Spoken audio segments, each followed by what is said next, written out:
What's up, guys? So if you had that dream and fascination and fantasy of vaping on a car battery, your dream has come true, my friends.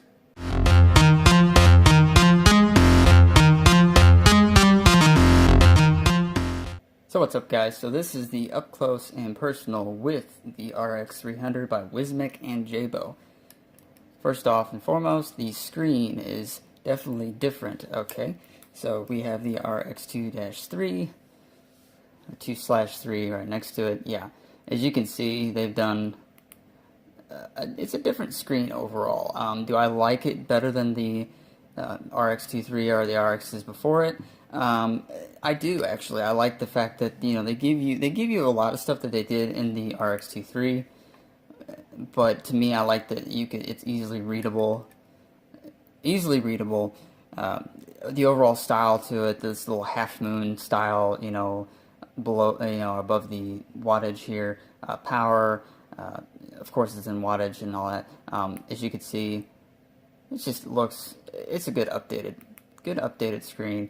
The battery indicator, as you can see, the up and down buttons.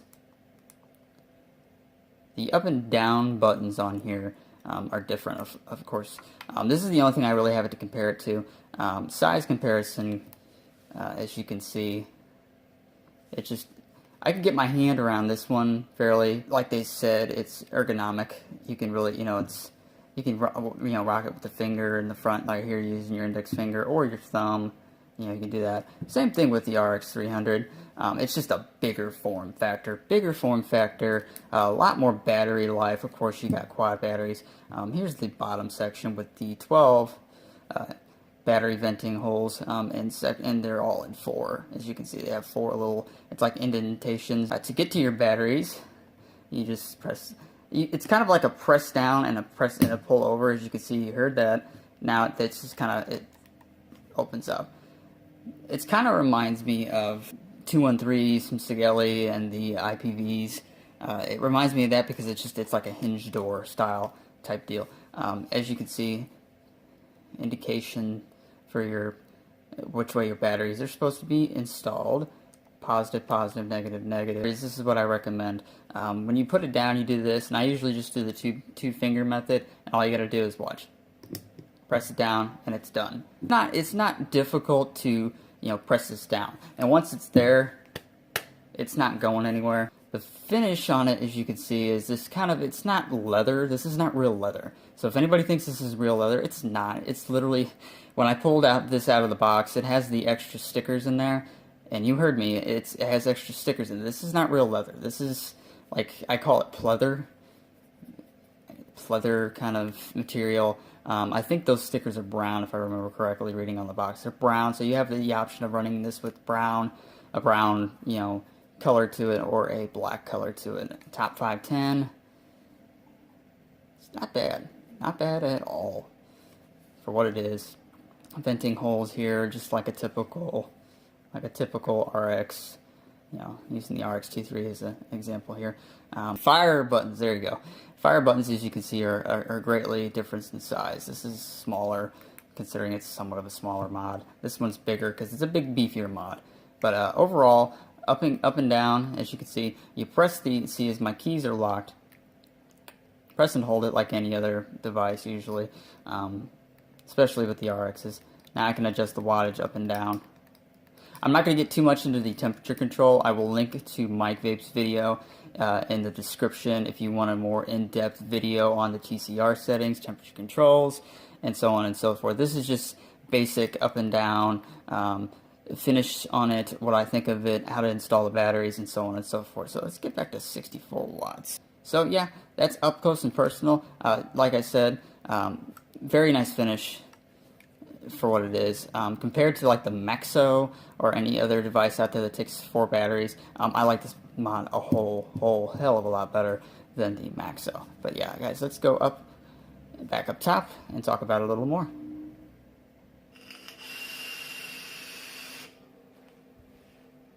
So guys, that was the up close of the RX300. As you can see, it's a big beefy mod. It's one of those mods that are you going to buy it or not? If you're a person that likes long battery life, you're a person that has big beefy hands, not to subjugate and not to, for people aside that have small hands. Ladies, you know, some ladies have small hands. I have, like I said, and I showed you guys in the up close, I have a decent sized hand. Now, if you're a person that's on the fence about it, you know, it's comfortable in the hand.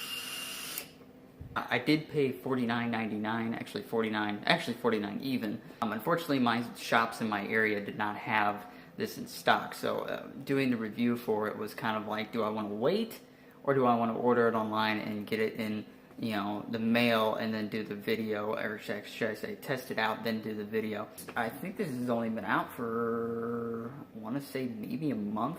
Like any other rouleau, it's like any other rouleau. You know, you have your up and down buttons, you know, you have your fire button. You know, it looks, the only thing that's really that stands out about it is the size, one, the battery section. You know, you no longer have that little panel in the back that you pull off and then put back on again. It's more convenient to, you know, pop this bottom off, take the batteries out, put your new batteries out, and click it. As far as running it in 2-battery configuration, like the Maxo or any other mod out there that you can run in 2-battery configuration as well as 4-battery configuration, no. I like the fact that you don't have that option. I like the fact that you can, you know, you run it in 4 and that's all you run it in.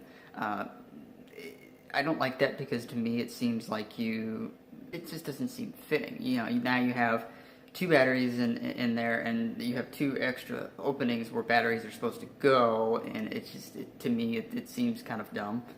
So as far as recommending, that's not a word, Cullen. Recommendations on this device, yes, I recommend this for people out there that, like I said, battery life. If you like, you know, going up to 300 watts, which I really wouldn't go up to 300. The highest I'd probably go up on this is probably 100, 120. But do I recommendate? How many times do I have to say recommendate? Recommendate, that's not a word. Recommendation, there we go. Baby Beast on there is perfect. It's 64 watts, it's perfect. You know, you're probably going to laugh at me. It does come in carbon fiber as one of the finishes, in black and stainless steel. I don't like it because it seems cheap. It seems too cheap to me. You could easily get a stainless or a black and go to J-Wraps or Vapor Skins and get a actual real carbon fiber legit wrap on this one, instead of getting with the factory supplied one, which is they're 3M stickers, guys. They're 3M stickers. It's nothing to scream, nothing to, you know, write home about. If you want real carbon fiber, get you a stainless like this one or a solid black, and go get yourself a carbon fiber wrap if you really want a good carbon fiber look to your RX 300. So guys, yeah, that is my review on the RX 300. Yeah, I'll have a link in the description to a more thorough review from Mike Vapes if you want to know the TCR settings, temperature control. This is just basically up and down. This is basically my experience with it, and it's a semi-review, but it's something to tell you what I think of it. And do I recommend it? I do recommend it for people out there that have big beefy hands. No offense to those people with tiny little hands. If you want to buy a mod, buy the mod. I'm not telling you to not buy the mod or buy the mod. If you want it, buy it. Guys, if you like this video, give it a like. If you haven't subscribed, do yourself a favor and subscribe. And yeah, more videos coming, guys. I hope you like what you see, and I'll see you in the next video.